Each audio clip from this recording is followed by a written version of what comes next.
নমস্কার, আমি সাধন ভদ্র। আপনাদের কাছে আজকে প্রথম ভিডিওতে যেটা নিয়ে এসেছি একটা কর্মসংস্থান।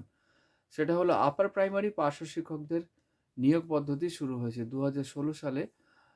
যে আপার প্রাইমারির প্রথম পরীক্ষা হয়েছিল, আ দীর্ঘ টালবাহানার পর আইনি জটিলতা কাটিয়ে শেষ পর্যন্ত সেই নিয়োগ পদ্ধতি শুরু হয়েছে এবং ৯০% শূন্য পদ তার এমপ্যানেল তালিকায় তৈরি হয়েছে, যাতে প্রায় ৮,৭৪৯ জনকে ডাকা হয়েছে এবং তাদের কাউন্সেলিংয়ের জন্য ডাকা হয়েছে এবং দেখা গেছে তাদের মধ্যে ৬,৬৮০ জনকে আ নিয়োগপত্র দেওয়ার জন্য প্রস্তুতি নেওয়া হয়েছে বা সুপারিশ দেওয়া হয়েছে বলা যেতে পারে। আর বাকি যে ২,০৬৯ জন বাকি রইলেন, যারা অনীহা প্রকাশ করেছেন এই চাকরি গ্রহণে, তার কারণ হচ্ছে তারা ইতিমধ্যে অন্য কোনো জায়গায় চাকরি পেয়ে গেছেন। চাকরিতে বহাল হয়েছেন এবং মাইনের পার্থক্য না থাকার জন্য তারা এই বিষয়ে খুব একটা আগ্রহ দেখাননি। ফলে যারা ওয়েটিং লিস্টে আছে, সেই ওয়েটিং লিস্টে যারা প্রার্থী তারা এরপর সুযোগ পাবেন এই ২,০৬৯ পদের জন্য। এবং তারা এসএসসির কাছে আবেদন করেছে যে তাদের প্যানেলটি যেন খুব দ্রুত তৈরি হয়। কারণ জানুয়ারি মাস পড়ে গেলে ইনক্রিমেন্টটা হবে না ডিসেম্বরে, তাই তারা নিয়োগপত্র হাতে চাইছে যাতে ইনক্রিমেন্টটা তারা পেয়ে যান খুব দ্রুতভাবে।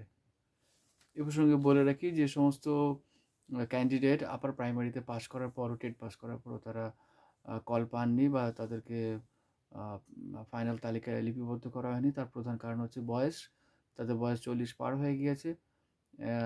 সেই পার হয়ে যাওয়ার জন্য, বয়স অতিক্রান্ত হয়ে যাওয়ার জন্য তারা আ উপযুক্ত হওয়া সত্ত্বেও প্রথম কথা সুযোগ পাননি। দ্বিতীয় কথা হচ্ছে যে আপার প্রাইমারিতে প্রথম দিকে বলা হয়েছিল আনট্রেইনড হলেও সে পরীক্ষায় বসতে পারবে এবং পাস করে চাকরি পাবে। কিন্তু দেখা গেল পরবর্তীকালে আম যাদেরকে কল করা হয়েছে তারা প্রথম থেকে ট্রেন্ড ছিলেন, বিএড সার্টিফিকেটধারী ছিল এবং তাদেরকেই কিন্তু এই এমপ্যানেলে অন্তর্ভুক্ত করা হয়েছে। যারা পরবর্তীকালে সরকারি ভর্তুকির মাধ্যমে আ ডিএলএডি কমপ্লিট করেছেন, তাদেরকে কিন্তু এই প্যানেলে অন্তর্ভুক্ত করা হয়নি। ফলে তারা বঞ্চিত হয়েছেন। এটা সরকারের পক্ষে বা গভর্নমেন্টের তরফ থেকে, বা যদি আমরা বলি যে সুপ্রিম কোর্টের অর্ডার অনুযায়ী আ অমানবিক কাজই হয়েছে। কারণ তারা পরবর্তীকালে ট্রেন্ড হয়ে গিয়েও সেই সুযোগ থেকে বঞ্চিত হলেন, এই কঠিন পরীক্ষা পাস করা সত্ত্বেও।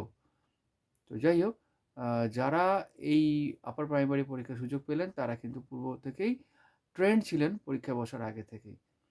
তো তবুও যারা পেলেন তাদেরকে আমার তরফ থেকে শুভেচ্ছা।